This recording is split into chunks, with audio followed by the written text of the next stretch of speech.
नमस्कार दोस्तों, आज के वीडियो में हम बात करेंगे क्या बिना रिस्क लिए शेयर मार्केट में इन्वेस्टमेंट किया जा सकता है या नहीं? या फिर अगर हमारे पास कैपिटल नहीं है तो लॉन्ग टर्म में कैसे हम लो कैपिटल के साथ पैसा कमा सकते हैं? तो इसका जवाब हमें इस वीडियोस में मिलेगा। ये सारी चीज़ें पॉसिबल हैं अगर आपके पास एक बड़ा अमाउंट एक साथ लगाने के लिए नहीं है, लेकिन हर महीने थोड़ा-थोड़ा इन्वेस्ट कर सकते हैं। तो इस वीडियो में हम जानेंगे कि कैसे और कहाँ इन्वेस्ट करके ये पॉसिबल किया जा सकता है। इससे पहले अगर आप चैनल पे पहली बार आए हैं तो सब्सक्राइब कर लीजिए और डिस्क्रिप्शन बॉक्स में आपको ट्विटर और इंस्टाग्राम का लिंक मिल जाएगा। वहाँ भी आप हमें फॉलो कर सकते हैं क्योंकि यूट्यूब से पहले ब्रेकआउट स्टॉक्स को हम ट्विटर और इंस्टाग्राम पे पोस्ट कर देते हैं और उसकी डिटेल वीडियो यहाँ पे यूट्यूब पे आती है। जिस इन्वेस्टमेंट के बारे में हम यहाँ डिस्कस करने वाले हैं उसका नाम है निफ्टी बीज। आखिर ये होता क्या है? नाम तो सुना सुना लग रहा है लेकिन डिटेल में पता नहीं है कि ये क्या चीज़ है। निफ्टी बीज एक एक्सचेंज ट्रेडेड फंड है जो निफ्टी इंडेक्स का रेप्लिकेट करता है और निफ्टी इंडेक्स के बराबर रिटर्न भी देता है। मतलब जैसे जैसे निफ्टी मूव करेगा जिस भी डायरेक्शन में, वैसे ही निफ्टी बीज भी मूव करेगा। अगर निफ्टी पॉजिटिव डायरेक्शन में मूव करता है तो निफ्टी बीज भी पॉजिटिव डायरेक्शन में मूव करेगा। और इसको खरीदने के लिए आपको कितना प्राइस पे करना पड़ेगा? तो निफ्टी बीज लगभग निफ्टी का 1/10 पे ट्रेड करता है। अगर आज निफ्टी 20,000 पे ट्रेड कर रहा है तो निफ्टी बीज आपको लगभग 200 रुपए के आसपास का मिलेगा। तो यहां आप समझ गए होंगे कि निफ्टी बीज क्या है और इसका प्राइस कैसे सेट हो रहा है। जैसे आप नॉर्मली शेयर्स को बाय या सेल करते हो वैसे ही आप निफ्टी बीज को भी बाय या सेल कर सकते हो। अब जानते हैं कि म्यूचुअल फंड और निफ्टी बीज इन दोनों में फर्क क्या है, दोनों में कौन सा अच्छा है।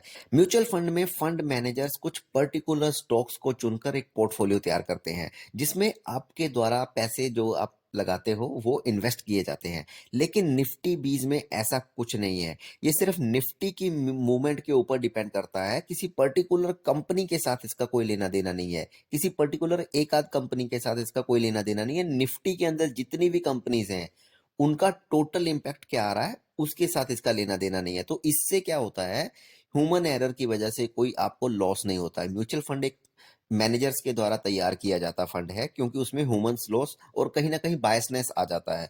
तो ये सब चीजों से हम बचे रहते हैं। और निफ्टी बीज बहुत ज्यादा लिक्विड होता है, मतलब आप जब चाहे इसको खरीद सकते हैं, जब चाहे इसको बेच सकते हैं। और इसके लिए आपको बहुत ज्यादा इन्वेस्टमेंट की एक साथ जरूरत नहीं पड़ती है। आप थोड़े पैसे इन्वेस्ट करके निफ्टी की हर कंपनी में इन्वेस्ट कर रहे हो, चाहे वो किसी भी सेक्टर की क्यों ना हो। तो इस तरह से आपका इन्वेस्टमेंट डाइवर्सिफाइड हो जाता है जिससे रिस्क बहुत कम हो जाता है।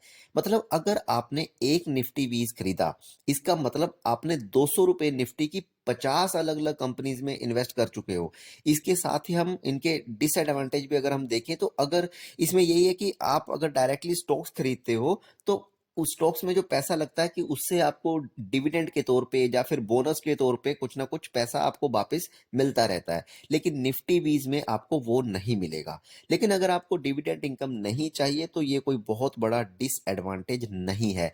निफ्टीज की बहुत सारी कंपनीज जैसे कि Yes Bank, Idea, Voda, RCom, DHFL, इन सब में अगर हमने कुछ टाइम पहले इन्वेस्ट किया होता तो आज हमारी इन्वेस्टमेंट में बहुत बड़ा लॉस देखने को मिलता है।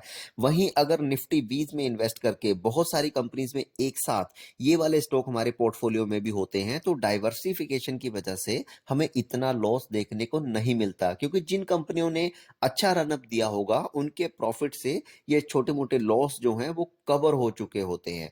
तो ये एक फायदा होता है डाइवर्सिफिकेशन का। और इन फ्यूचर अगर हमें निफ्टी में ब्रेकडाउन भी दिखाई देता है तो मान लो निफ्टी अगर 15 से 20% डाउन भी आ जाता है तो ये एक अच्छा मौका होगा निफ्टी बीज को अकोमुलेट करने का, क्योंकि हमें ये चीज तो पता है कि लॉन्ग टर्म में निफ्टी का चार्ट ऊपर की तरफ को ही जाना है।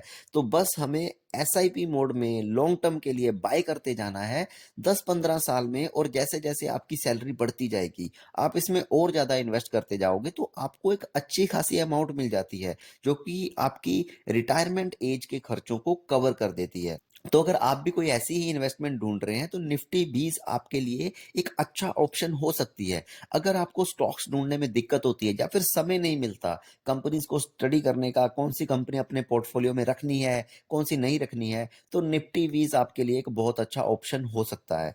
तो आज की वीडियो में बस इतना ही। वीडियो अगर पसंद आई हो तो लाइक कीजिए, और अगर कुछ इंप्रूवमेंट अगर आप चाहते हैं तो कमेंट करके अपनी राय हमें जरूर दीजिए। मिलते हैं नेक्स्ट वीडियो में किसी नए ब्रेकआउट स्टॉक के साथ। Thank you.